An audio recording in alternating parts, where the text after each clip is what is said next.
Who's helping out today, by the way? Oh, God. All right, let me...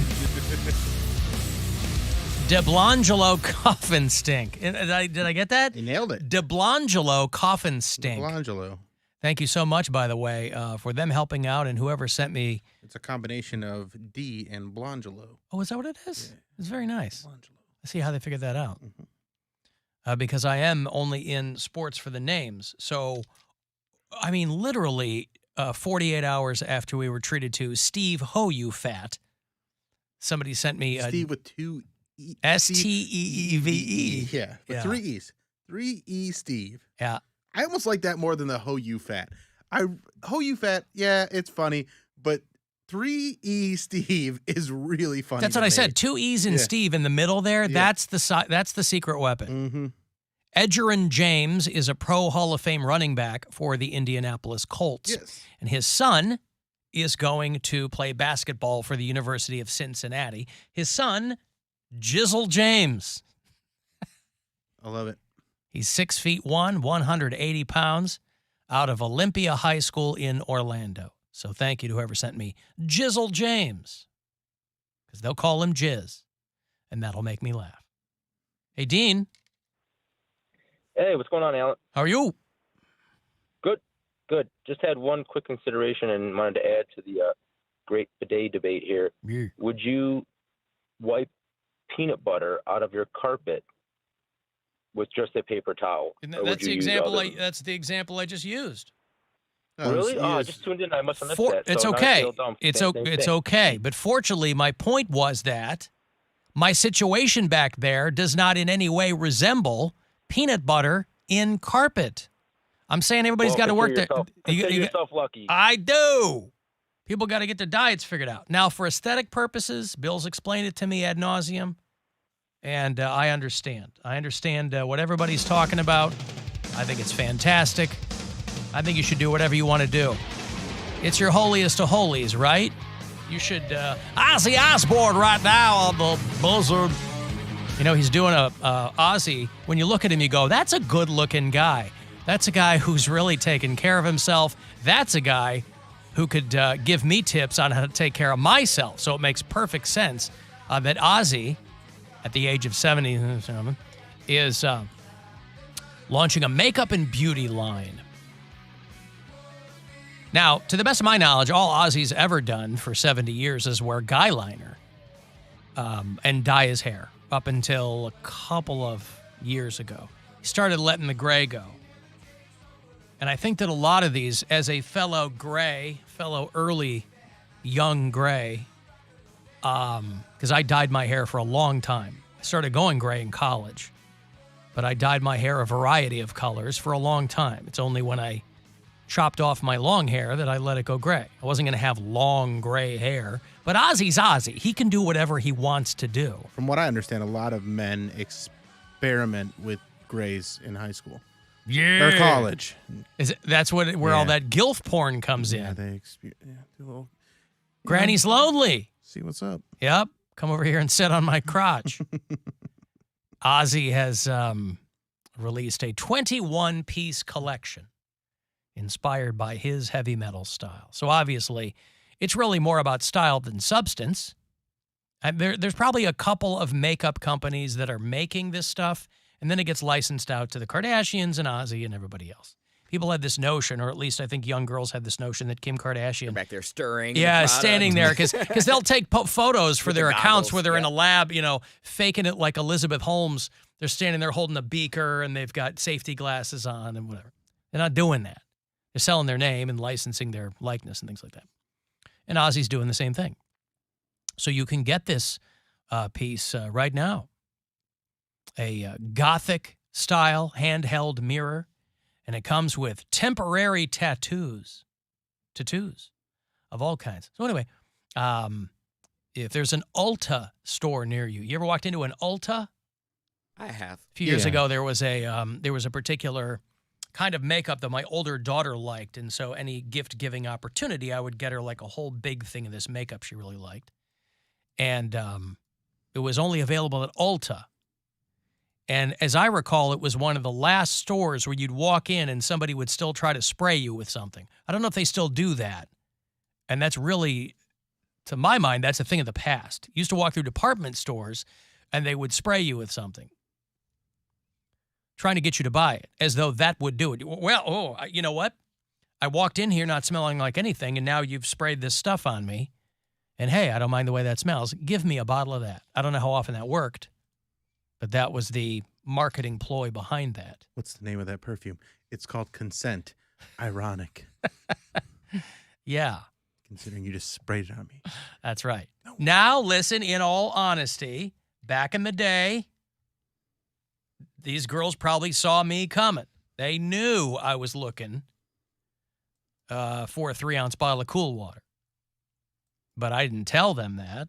I would do a couple of circles around the glass cases and then, But for them to spray you outright. So like all these rockers are, I think they're finally looking around and they're going, look, image is really kind of a thing of the past. Ozzy, that whole Prince of Darkness thing, that thing's long, long, long, long gone. But Ozzy is Ozzy. Nobody has thought he's scary in 30 years. But, you might as well branch out into these various things. So image in your brand, that's kind of a thing in the past. Everybody's doing everything that they possibly can. Jonathan Davis from Korn. This is a clear case of taking something and working backwards. He's announced he's launching a line of pet products called Freak on a Leash. Now, so clearly somebody pitched this to him. It's not like he's sitting in the back of the tour bus going, God, I love pets. If only I could do more for them. This is where a company comes to you and says, I've got a great idea. You know your song Freak on a Leash? Yeah. You know how dogs are on leashes? Yeah. What if we did a pet brand called Freak on a Leash? Oh. Hey, you know what? You just sparked something here. And then they have to tie it into what they do. It's the press releases that make me laugh because they have to tie it into what we do. These premium products pay homage to the rock music we love because, Rock music you love. I guess the leash has spikes on it or something. I don't know. But this is a company coming to him and going, hey, how about if we put your name on this? Now, they do, like, if you've gone to any of the festivals that Korn has played over the past few years, when they did Rock on the Range or Sonic Temple, when they do those, they do work with, like, animal rescue organizations. So it's not like this came out of nowhere. But it is great when companies will go to, 25, 30 years ago, something like this would have been unthinkable to a rock band or a metal band. Somebody said, hey, we want you to do a line of pet leashes. They would have said, absolutely not. That's not our vibe. Only if we can walk women around them on stage wearing these leashes. And any company probably would have said, no, thank you. So when Korn does these festival spots, they'll have this stuff for sale. Freak on a Leash merch. And then, so if let's say your dog is way into Korn, right? It's got nothing to do with you. You'll buy it. But, Korn's got a new album out. They've kind of come full circle. I appreciate Korn a little bit more now than I did when they were new. It was a lot of whack white boy beatboxing back in the day. But I can appreciate them now. I'd like to see more bands do this. The leashes or the whack white boy beatboxing? Well, I would just like to see more bands take one of their songs and be like, what can we kind of reverse engineer a product to sell? You take a band like Stained. Yeah. Their biggest song, It's Been a While. Yeah. So you make that into a product. I'm thinking a Stained egg timer. A Hallmark card. And then it's been a while since I first saw you. Yeah, but that's right. Don't sleep on the fact that Poundcake knows who we're talking about and knows one of their songs, by the way. I'm pretty impressed. This is a big, big moment for you. Yeah. This is a big moment for you. We're like in the middle of some dumb bit. It's legit been a while since you've known a band that we talk about. And he comes in with legit knowledge. Mm-hmm. Yeah, Hallmark card. I can see that. This is what I should do. I should come up with things that people should promote. Well, and I get a cut. Keep it going. Well, here's what I think. I think it's a great idea I think all bands should be thinking about this because getting your name out, whatever. You know, we played a song yesterday from an artist named Rick Derringer. Who I love the song, and he's, you know, and you pair him up with these companies that sell people, you know, like urban farming has become like a hip thing, right? When I lived in Ohio City, our neighbors had chickens. And they were just being whatever, who cares? But everybody realizes how difficult those animals are to take care of, and it's not so cool anymore or whatever. But if Rick Derringer's rock and roll hoochie coops were out there for chickens to live in, hoochie coop. I love that. Big fan of Put that. your bird in a rock and roll hoochie coop. There's all kinds of different things you could do in there. You know, do you like hamburgers and French fries? Come on in to Ronnie James Dio's Holy Diner. Holy Diner. See, he did it Oh again. my God, How did you know Holy Diver? South Park. Yeah. Okay. Holy Diver. Did you know it was Ronnie James Dio? No. Okay. But he just knows that But he song, knows so the it's song. good. Okay, that's fine. Listen, Holy Diner. these are. You've been driving long on the late freeway. I didn't realize that was. I didn't realize that was a South Park song. South Park song. Well, it Yeah. was One they- episode, They yeah. played their school dance.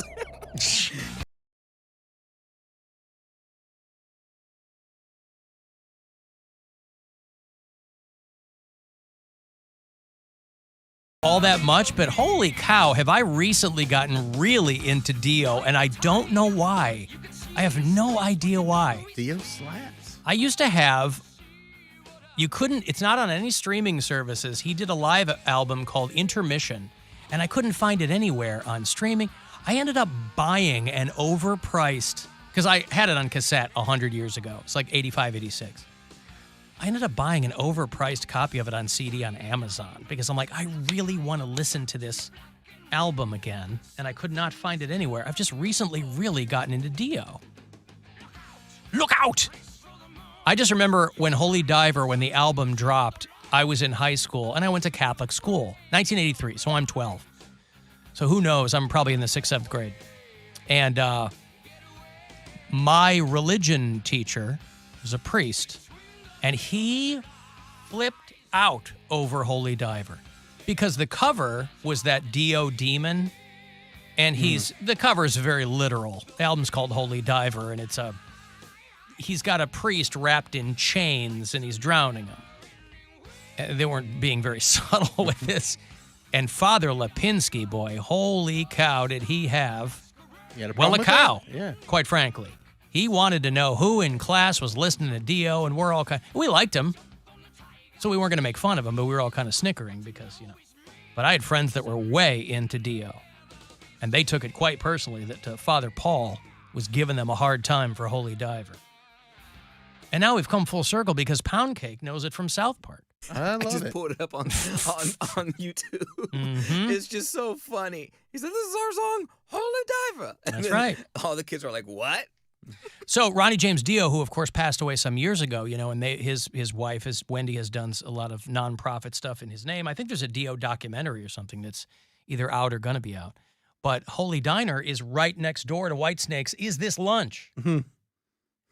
And so there's just no shortage of merchandise tie-ins that I'm pretty these interested bands can do. in Nickelback is developing a digital assistant, Uh-huh. and this is how they remind you. That's right. But they're also doing picture frames, obviously. They should just do Mhm. dollar stores. Nickelback dollar stores. Yes. Look at this photograph. It's now 50% off. All right. You had me for a minute. Yeah, and yeah, it's yeah, starting to yeah, lose yeah. me. But I mean, it's, again, there's no bad ideas. Alan, I always thought those lyrics were, oh, Godiva.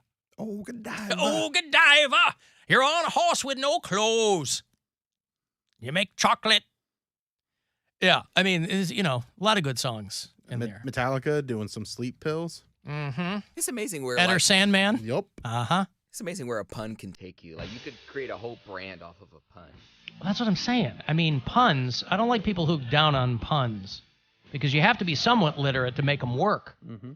Ain't no dummies out there whipping out the puns. Like there has to be like a countertop store that says "Don't take us for granted." Like there has to be like. Take us for granted. Yeah, probably. There has to be one. That's why I love shows like Bob's Burgers and the Great Yeah. North. They're all the Bob's Burgers people are so incredibly pun heavy that it's like a warm, comfy blanket. The store next door always has a new pun. The burgers that he creates Yeah. always have a new pun. The exterminating van. But they're never. Yeah, they never force it. It's just there in the background, a little Easter egg candy for you. Mm-hmm. So, I mean, and this doesn't just have to be relegated to well-established bands. You can be an up-and-coming band in Northeast Ohio and find a way to merch yourself. It doesn't just have to be T-shirts of your band. Broaden out. Think of stuff that would work for whatever it is that you do. You know, I think of all the bands I've been in over the course of my young life.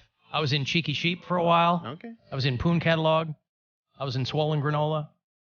And we just had T-shirts made. Cracker Nap, played with them for a while. And it was like, you know, yeah, anybody can make a T-shirt. Put them together in your garage. Hell Clam. I'm pretty excited about Blink 182's Knick-Knack store. Yeah. All the small things. Oh, yeah, okay. I like that. Mm-hmm.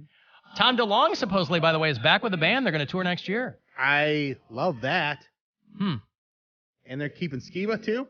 Oh, I don't know. Yeah. Ugh, Tom DeLonge. I love it. Yeah, so that should make a lot of 90s kids very, very happy next summer if that, in fact, is the case. So Tom DeLonge, he took a lot of time away from that band, and not only was he considered a ufologist, right? He just went off to chase UFOs. He also got his dental license, and a lot of people did not give him credit for that. Oh. Because that's real scientists. Blink 182.